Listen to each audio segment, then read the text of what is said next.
Hello, everybody. It is July 10th, 2023. Welcome to the July meeting of the Finance Operations and Personnel Committee. It is 4:32 p.m. So let's get started. We have myself, chair of the committee. We have board member Opperman and board member Figdor, who are members of the committee as well. We have board chair Lentz, who is not a member of the committee, but is joining us. We have Dr. Ryan Scallon, new superintendent. Welcome. And we have Barrett Wilkinson from staff as well. We are going to talk about a couple of things, but first I want to open up for public comment and give folks a chance to, let me check. There are 0 attendees, so there's not going to be any public comment because there's nobody here to raise their Zoom hand. So I will close public comment and we will move on to our agenda. So we have a couple of agenda items. We're going to do a preliminary conversation about the FY25 budget and strategies for basically the timeline and strategy and approach for how we're going to start tackling that, and also preliminary discussion of the process by which the board uses to evaluate the superintendent. I think late breaking brief update, Dr. Scallon, are you able to give us a quick little update about the status of staffing in the finance department? Just a couple of sentences. Can give a quick update, which is that, as I think the board's aware, staffing in the finance department is, we're missing a number of senior folks. Mm-hmm. So we're in the process of doing a search for an executive director of finance or CFO. The controller position is now vacant, as well as the budget manager. The payroll manager position is also vacant. Mm-hmm. And so there are a number of positions that are vacant, those being like the most senior. Mm-hmm. We're also missing a payroll specialist as well. So there's a number of positions. Mm-hmm. We have, prior to my time here, Deputy Superintendent Townsend has engaged a number of outside potential firms to provide capacity. And we're in the final stages of engagement with one firm to see if they're able to provide capacity. Similar to us, they actually have some staffing challenges. And so one of the questions is about them providing a manager that would be able to support and manage the folks in our finance department. My understanding as of a couple of minutes ago is that they don't actually have that person identified yet. And so we're going to do a follow-up call. But the hope is that we're coming back to the board to give you an update that we're signing a contract with them, that they have a manager identified to provide capacity for the finance department. Can I ask a follow-up question? Is that okay? Super. I'm curious about, and is the current strategy to pursue both capacity via a firm like you're talking about and also traditional just hiring for the roles? Is there, I'm assuming the firm path is to try and get something in place sooner than we could otherwise expect to see some folks hired in, but are we pursuing both? Yeah, it's a yes and strategy on this.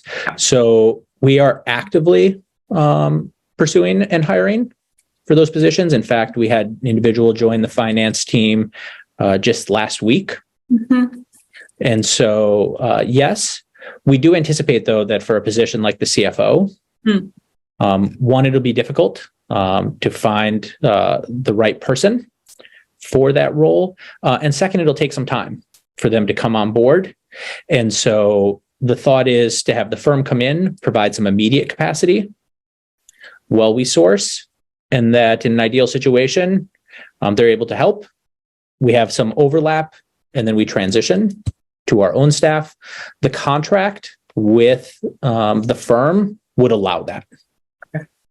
And so the contract with the firm, as I understand it, and again, this is the first day reading it, but the contract with the firm would allow us to terminate once we have the capacity on our side to continue the work. That's good to know. Do other folks have questions? Board Chair Lentz, go ahead. I was just wondering if you could speak more to what capacity looks like. Is it support around the audit? Is it basic operations? Is it everything? Kind of, if any information you could share about that, I think would be helpful. Yep. So I think there's sort of like 3 buckets of work under which they'd be able to help. So one is around audit support. And so that is about making sure that we have everything set for the audit and that we're ready for it. The second is around serving in a coordination and oversight role, with there being a little bit of question about how much they would take on managerial decisions versus not.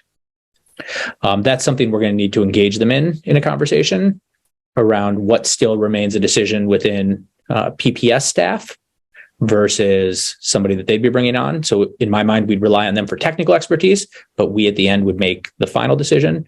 And then the third is they would provide sort of day-to-day accounting support, like reconciliation of journal entries and those sort of day-to-day financial pieces that me coming in as really an educator, that's not my expertise. And so they would provide that.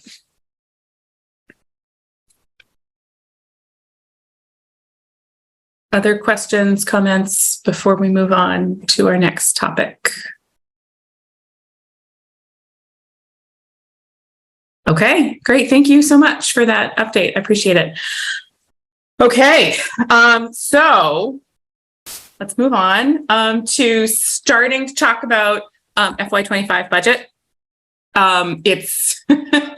It's always budget season. It just is always budget season. So I wanted to have like I said, a preliminary conversation about the reality that the FY25 budget is going to be difficult. There's going to be, significant challenge and a lot of difficult conversations. And we've had in some prior meetings, we've had some discussion about potential strategies with which to deal with that situation. And I know that it doesn't make sense to go into the details of every single one of those bullet point items on the slides that we've seen in a couple of meetings, but I wanted to start the conversation around how we can be successful in identifying which strategies might yield the results that we need. So how we can all work as a team and collaborate and be as successful as possible in doing this work. I want to be really cognizant of the capacity issues that we just talked about, and making sure that, we can set a timeline that's going to be successful for beginning to review this very important topic. Dr. Scallon, I'll open it up for you to maybe start with a little bit of your thoughts on those things. Yeah, sure. So I think it would be helpful if we had a little bit of time on the district end to map out what is the workflow sort of from now until the budget approval process in the spring. I think what would be helpful as we go through that is to get some prioritization from the board to help understand what I would think of as sort of our goals and guardrails, right? What are the broad things we're aiming to accomplish with this budget? And what are the guardrails that we want in place to make sure that as we're making decisions and coming to you with proposals, we're factoring those in. And so at this point, I think what would be helpful is if we think about what's our process by which we come up with that timeline, and then we define as a whole board what those goals and guardrails are. And within that, realizing that it'll be a tough budget. I remember in our workshop on the 20th of June, Deputy Superintendent Townsend presented what looks like about 12 potential cost savings. I don't think we have the capacity right now to do the analysis and the deep dive on all 12, as you said. But if there are ones in particular that the board has an interest in us exploring, we'd love to be able to identify those and dig in. Board Member Figdor, go ahead. Thanks, Chair. And welcome, Superintendent Scallon. I guess my sense on this is I appreciate for sure doing the goals and guardrails. I am very familiar with the list of possible budget saving approaches, and none of them is a silver bullet. In fact, there aren't substantial savings really in any of them. And it will be hard for us to do multiple ones because they require some of them require major operational changes that are just, on a timeline that will be too fast for us to be able to implement, even if we decided that they were within our goals and guardrails. And when I look at the list, it's a list that we put together in 2018, 2019. I don't think it's a comprehensive list, nor do I think that it kind of includes potential out-of-the-box thinking, or even our latest thinking. And so I guess what I'm interested in doing and wanted to raise it here is, I think one way to approach this, in addition to doing the goals and guardrails, is to try to move forward as early in this process with a survey of our staff.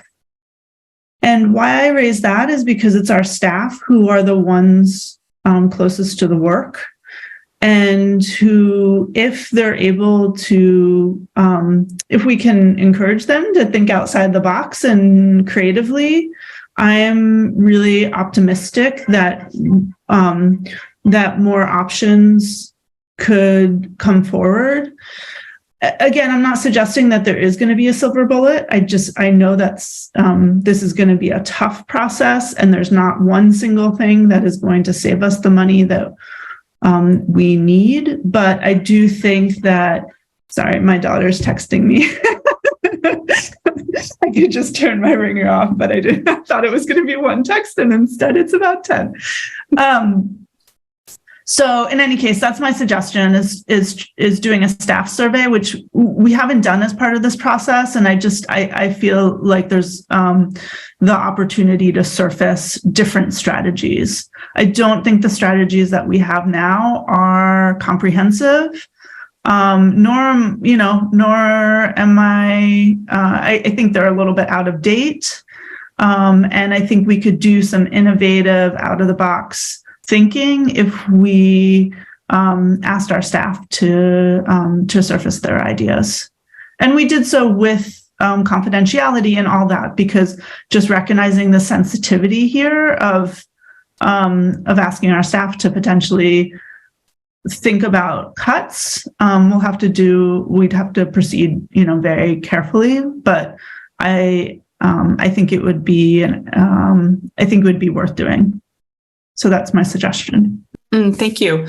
And just sort of to take that idea and augment it maybe a little bit. I'm curious about, I think reaching out to staff to get ideas is a fantastic idea. And I would love to also think about how we can make that a possibility for staff all the time. So versus just like one survey, here you go, here's your chance. But, is there an opportunity to have a mechanism where staff can always be making recommendations anonymously if they feel like that's what they need to do? Because I'm sure they have fantastic ideas. Thank you, Board Member Figdor. Board Member Opperman, go ahead. Thank you, Chair.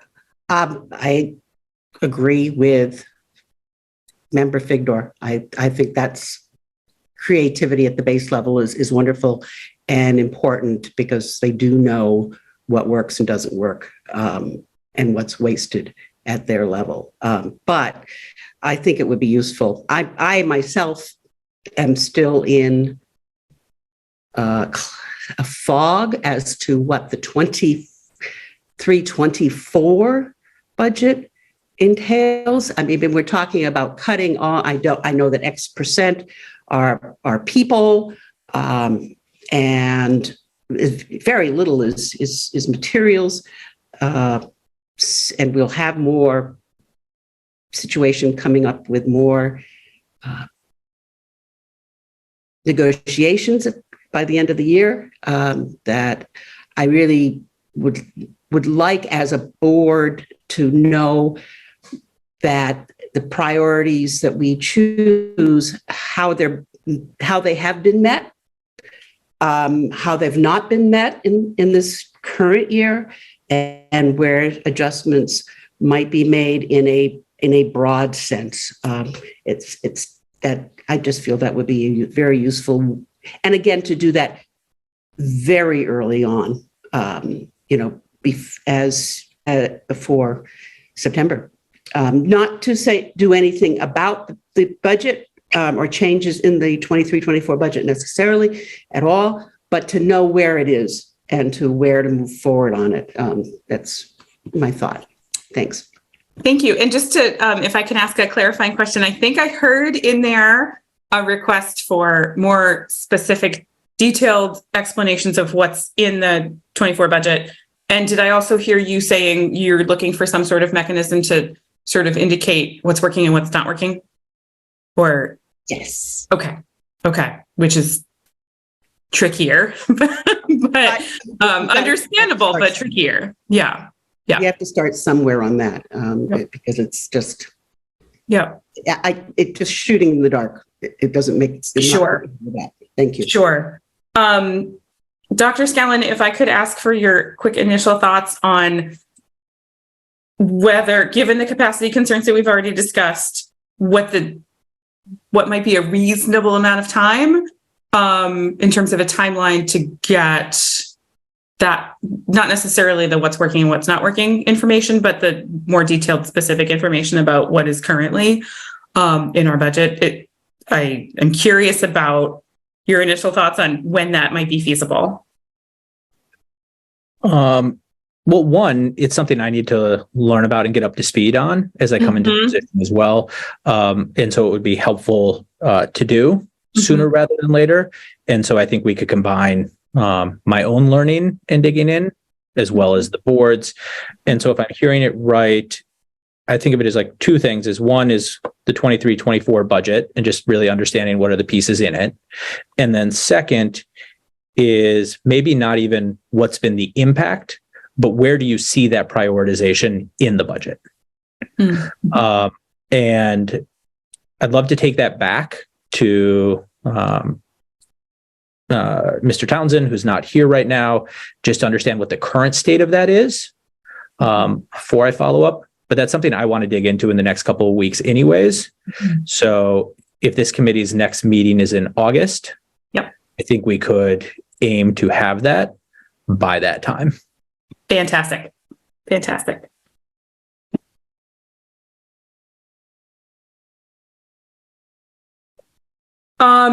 Does it feel reasonable to you, Dr. Scallon, for the August meeting to also have what you talked about a few minutes ago?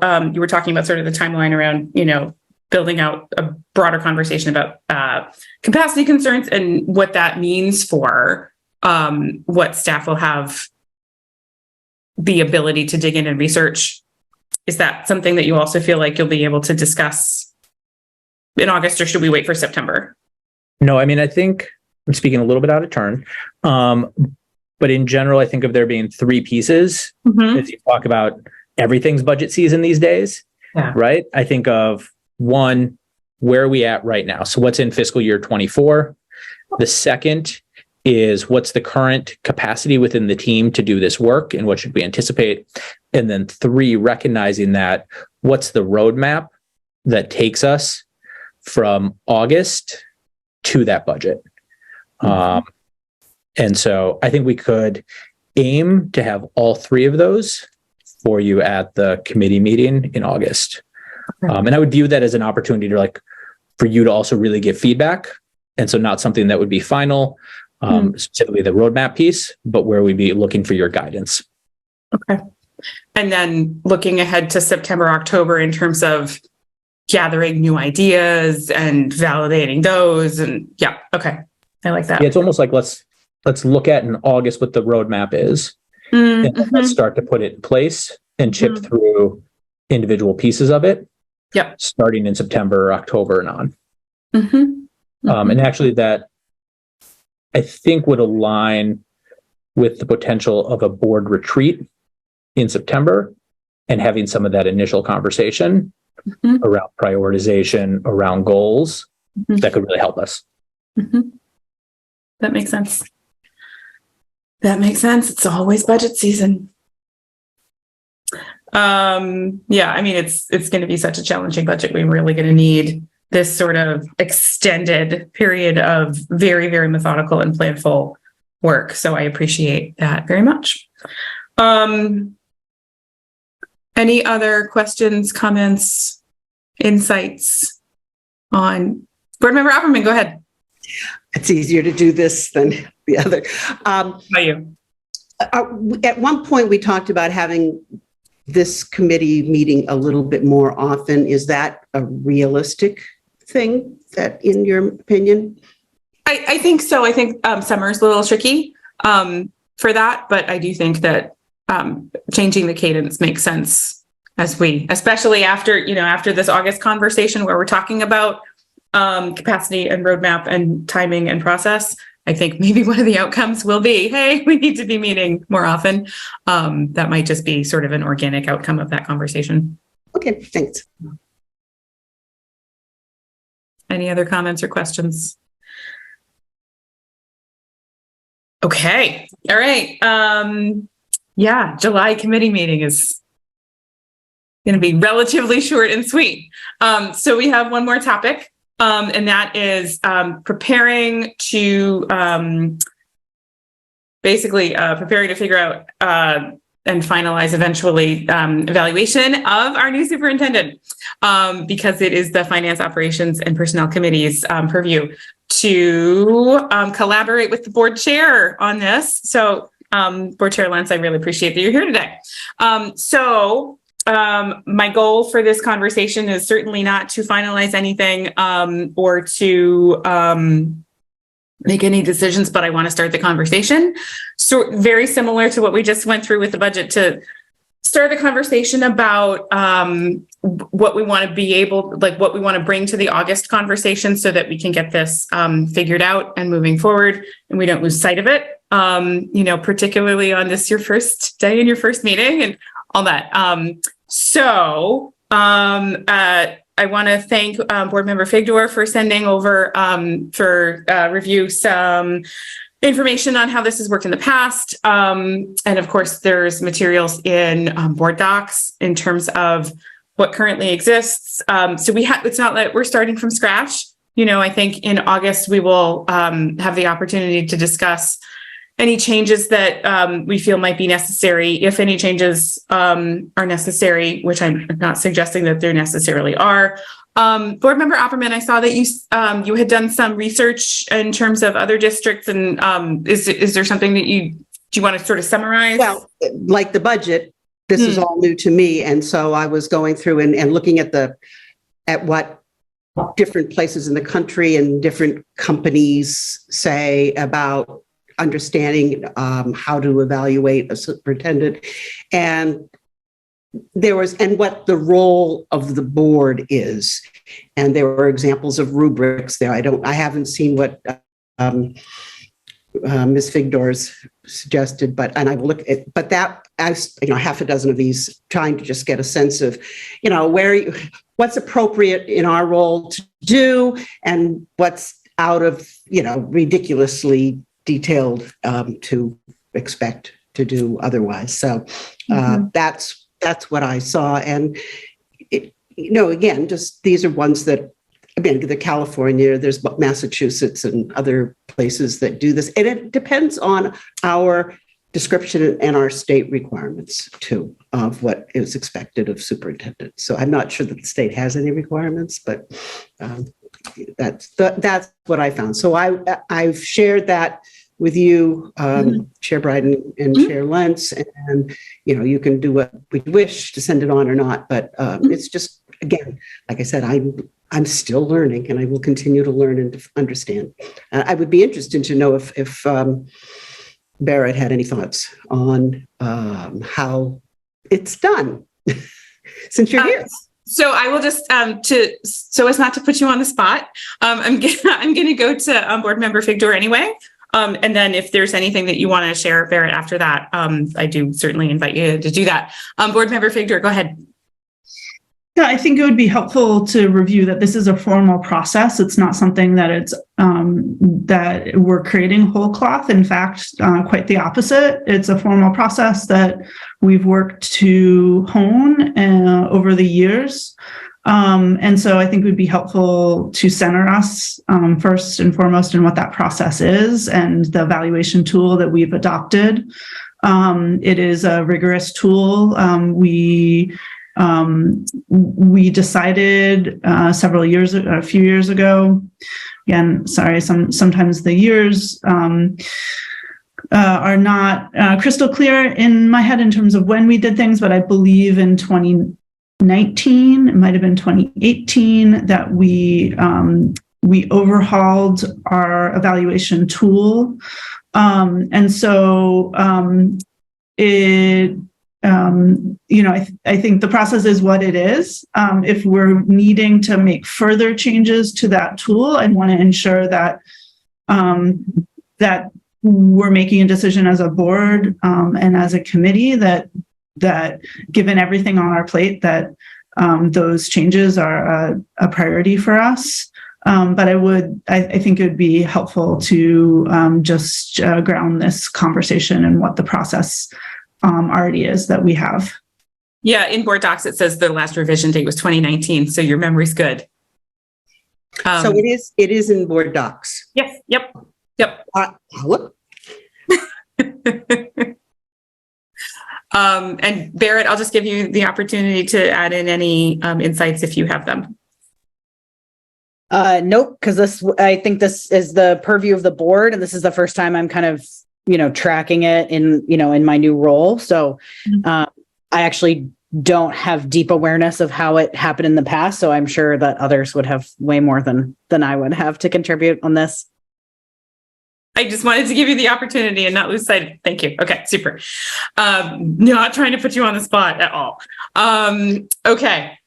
So as I said, I think to the extent that any changes may be needed, the August committee meeting would be the time to talk about those. So I would ask all of the committee members to have reviewed what's in board docs for that in advance of the August meeting, and be prepared to discuss any ways in which you think it might need to be adjusted. Again, not saying that it necessarily does need to be adjusted, but this is the time to do that thinking and review. Other board member Figdor, go ahead. Sarah, given that we have a new superintendent and we've just signed a contract with Superintendent Scallon, can you remind the committee and what the cadence is for our evaluation process and give us a sense of what the timeline would look like as a result? Sure. So Board Chair Lentz, go ahead. Yeah, I'm happy to do that. So the language was changed slightly in Superintendent Scallon's contract. And so ideally, we were to have a conversation by August 1st, which doesn't line up with the meeting schedule of this committee. I think there could be some flexibility on that with the idea that the first evaluation conversation, it takes place November 1st.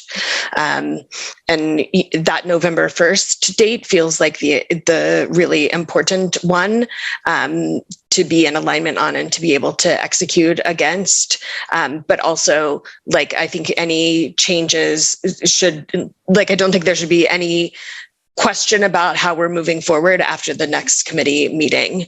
Okay. Is there a need to schedule an additional committee meeting to meet that deadline?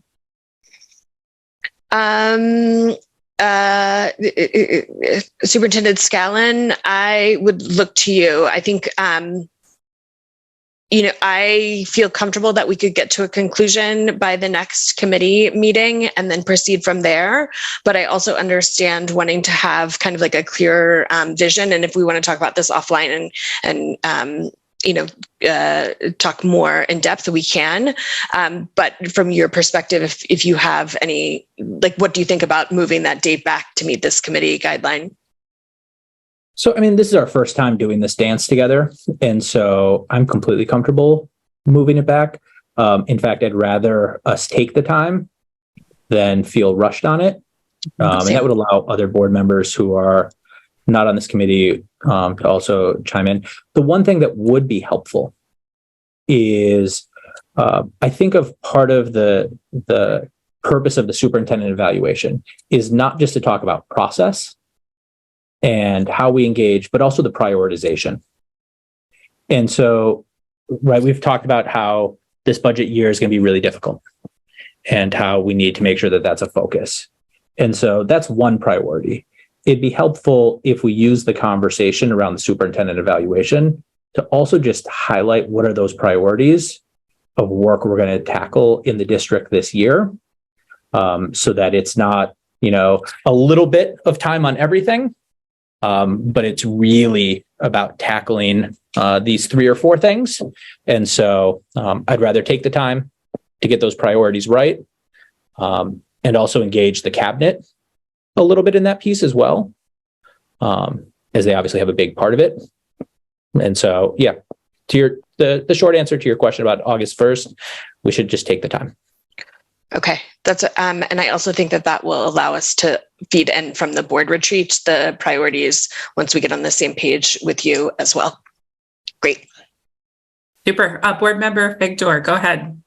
And just noting that if we did want to make any changes to the evaluation tool, that it would have to go through the full board consideration process, meaning committee consideration and approval, and then board first read and second read. I'm not saying we shouldn't do that. I just want to be clear that it's not something that the finance committee can do on its own. Am I correct in thinking that what you just described, needing to have the full board hear a first read and second read and vote, is specific to the rubric, the tool, the process, whereas the prioritization and the areas of focus, the 4 or 5 things, are outside the scope of what would need to be voted on by the full board, correct? Super. Okay. Wonderful. Wonderful. Other thoughts, questions, insight? Board member Offerman, go ahead. We can have enough time to do all this in the first meeting in August. We just talked about doing the whole budget piece, and then maybe the valuation tool will be a slam dunk.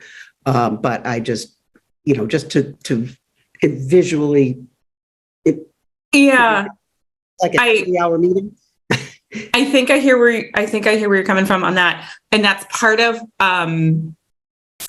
where my comments were coming from a few minutes ago when I asked for all of the committee members to have gone in and reviewed in advance, so we're not necessarily getting to the August committee meeting saying, "Wow, let's take a look at," if you have things that you think should be adjusted. Come prepared to talk about that, and hopefully it would be a relatively quick conversation. But I always appreciate raising a hand and raising a flag about potential timing and capacity issues. So thank you for doing that. Other questions, other thoughts?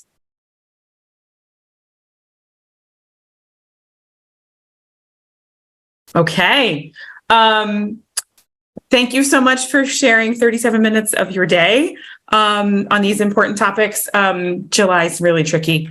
So I feel good about moving the ball forward a little bit on those things. And I think we're going to be set up well for not only a successful August committee meeting, but also I think these conversations are going to hopefully yield dividends in the board retreat as well. Board Chair Lentz, go ahead. Sorry to interrupt your closing. I was just hoping we could summarize again kind of the action steps that are being taken at the end of this call to prep us for our next one. Sure.